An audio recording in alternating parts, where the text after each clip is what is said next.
The attackers are working hard to create fear in the community by parading armies, equipment, and weapons.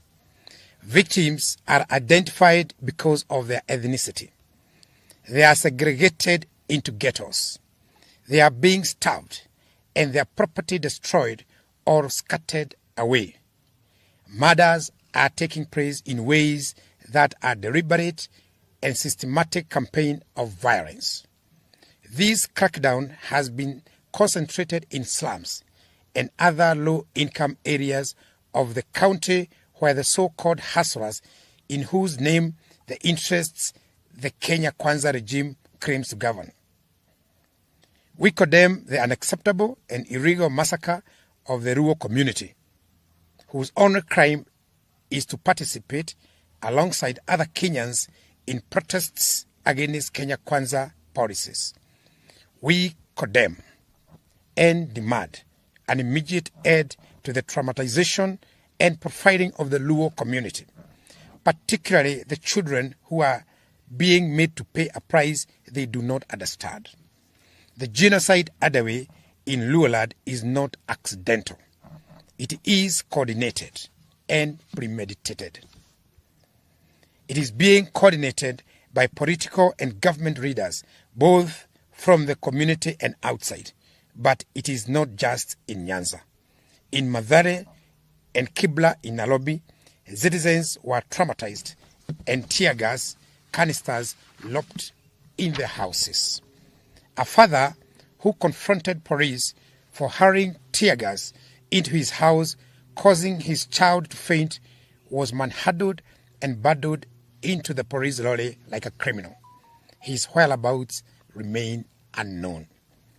Several people were shot dead at Cross Ridge by non-uniformed and uniformed police in Nairobi, Nakuru, Mlolongo, and Makueni by police mainly in plain clothes, shot and killed citizens, a majority of whom were going about their daily business, and others lied at their places of work. Similar executions have occurred in Kisii, Busia, and Kericho, and elsewhere in Kenya, all in the name of stopping citizens to exercise their constitutional right to hold peaceful demonstrations. Much as Ruto tries to depict Azimio demonstrators as violent, it is evidently clear that our demonstrations are peaceful. And it is the police who import violence and use of excessive force into them.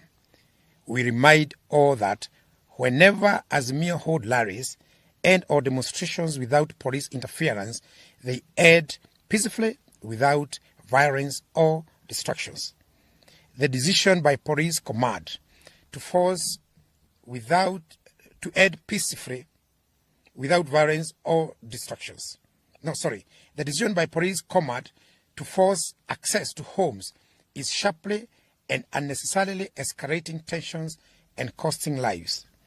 Inspector General of Police, Mr. Japhet Koome, and CS Interior, Professor Kithure Kindiki, must immediately withdraw police officers from people's homes and residential areas, especially now that there are no demonstrations.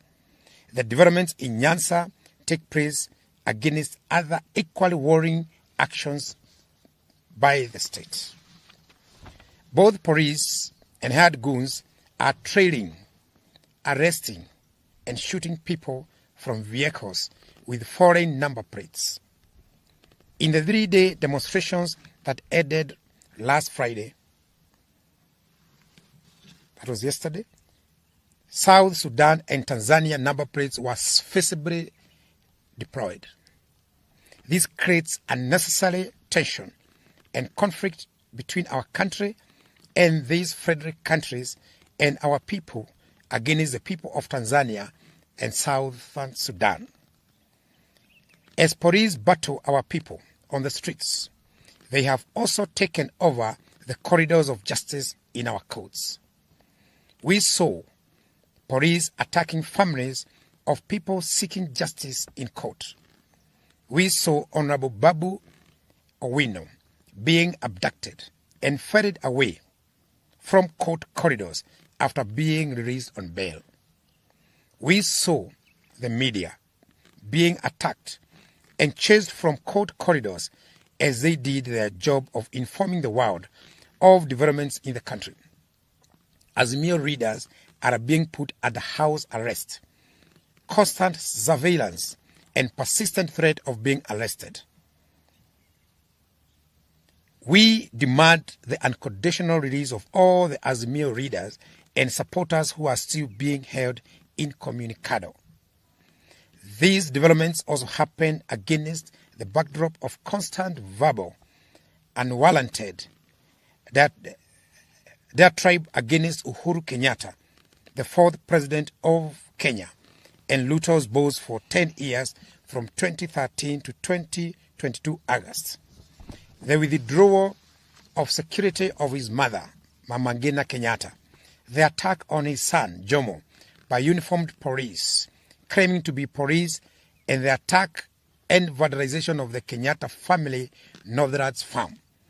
These are all acts of grave provocation, not only to Uhuru Kenyatta and his family, but also to all right-thinking Kenyans. Clearly, Ruto has, for all intent and purposes, suspended the Constitution of Kenya and is following his whims. We shall not watch helplessly as Ruto and his cronies completely dismantle the Republic of Kenya as set up by our Constitution. We shall not surrender our rights, including the right to life, dignity, and the right to peaceful protest. We shall not surrender our voices or agency.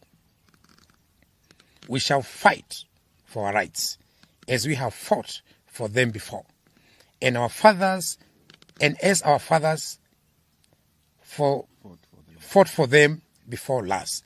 We call on all right-thinking members of society to rise up and be heard. Let us all say enough is enough. William Ruto and his illegitimate regime must listen to Kenyans.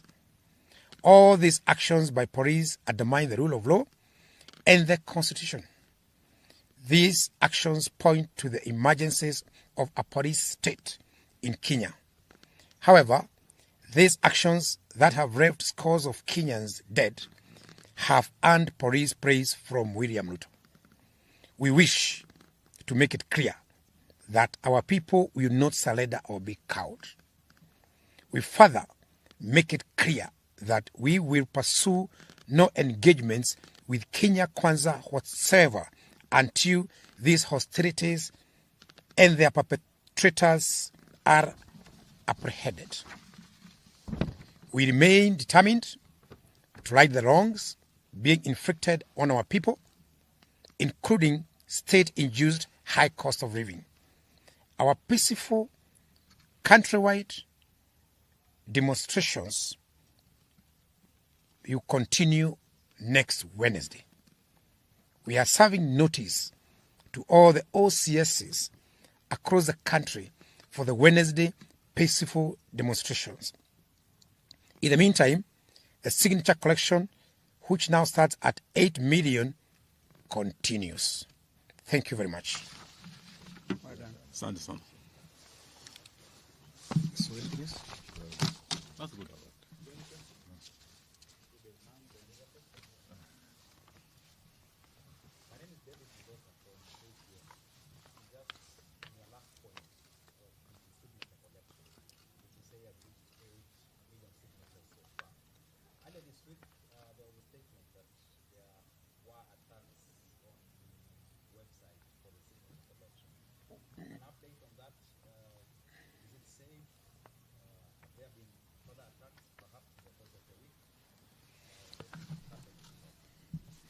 Well, attacks on our websites, yes, we reported, but we are ahead of them. We are well mitigated because we are the legitimate government, so to speak. So we can't figure out how to deal with them. So yes, they keep attacking, but they cannot penetrate us. Yes.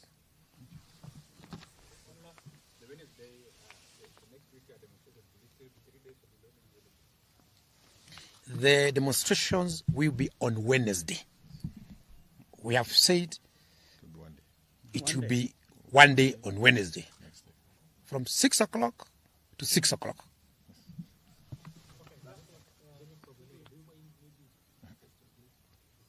Sorry?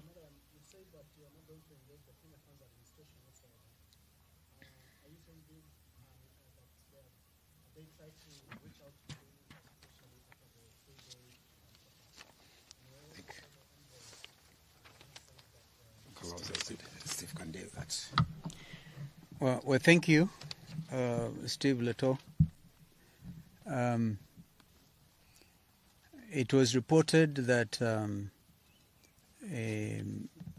ambassadors, actually 4 of them, the American ambassador, Meg Whitman, the British Chargé, and the Danish ambassador, as well as the representative of the United Nations community in Nairobi, in fact at UN offices, the very high ranking,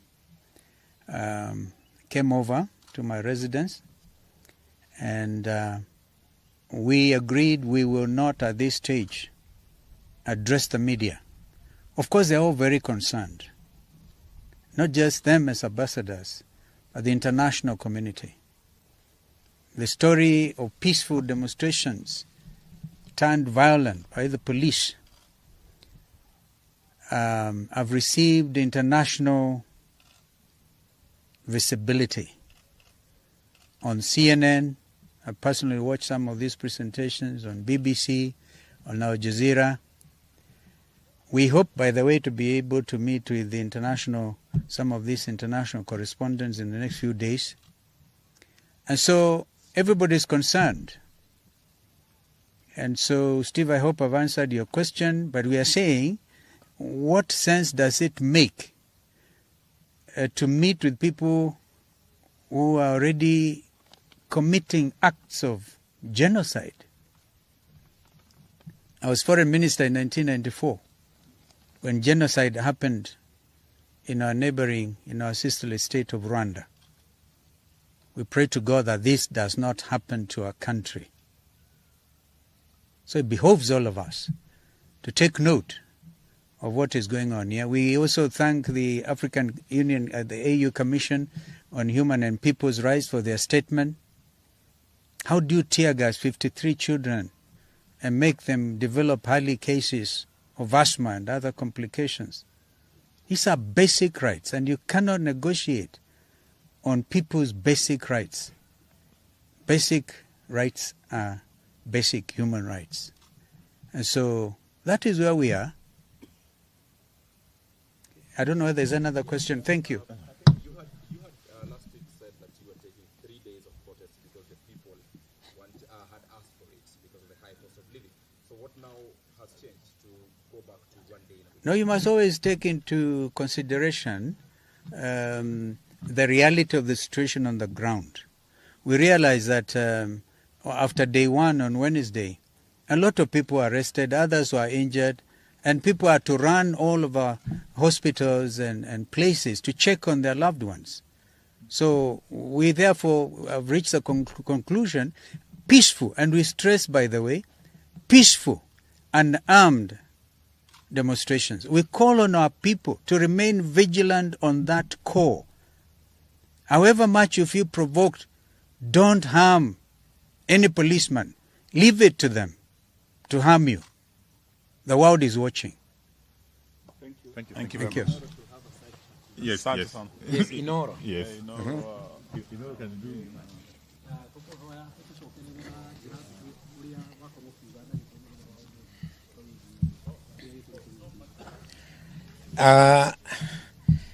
Gwiciria umuthi ni thiko ya kana muthi niguo muthenya wa mbere kuma thiko iria ithatu cianĩrĩirwo cia maandamano na maandamano macio twetirie maandamano ma thayo na tutegire ni tugathie na mĩcinga twaugire ithuĩ tugathie tururungane tuge andũ itũ marahinyĩrĩrĩka nao magĩtwĩra nao magatũtũngana